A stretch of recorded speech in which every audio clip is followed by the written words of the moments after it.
Good morning children, welcome back. Children, today we are going to do lesson number 4. The name of this chapter is Working in Edubuntu.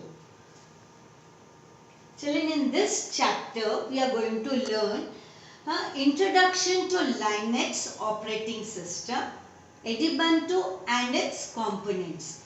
Children, in this chapter we are going to discuss few things. Tell me one thing, at home, who takes care of all the household jobs at your home? Yes, children, right, your parents. Your parents take care of all the work, children, at home. When parents leave this work for you to do, then the house is like this, in a mess when you have to do certain things, children.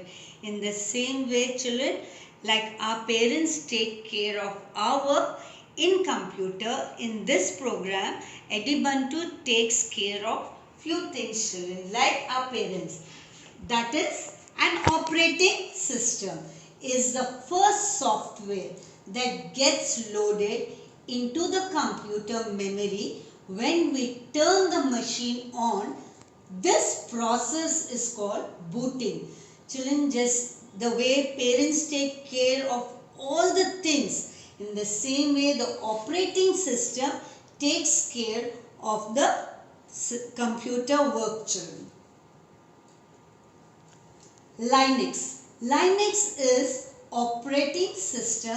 This is available free of cost. It was developed by Linus Torvalds on 5th October 1991. Linux has become most popular alternative to other operating system due to the reasons given below. Let us see the reasons, children, why it has become popular. Linux is freely available. It is easy to use and operate.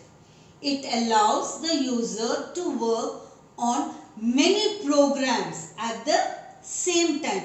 You can do many programs at the same time. It is a multi-user system, which means multiple users can access system resources like memory, RAM and application program at the same time. At the same time, children, एक ही बार में it can use all these applications. Discuss about Edubuntu and its components. Edubuntu is based on the popular Ubuntu distribution. It is designed to be used in the field of education. It has a lot of educational applications and tools which help students in their studies. Children, it is basically designed for the students, children. Lots of educational institutes use Edubuntu. Okay, children, I want you to read page number 34 and I have given you 5 questions relating to this page. I want you to answer all those questions. Send me a pic of it. Thank you and have a good day.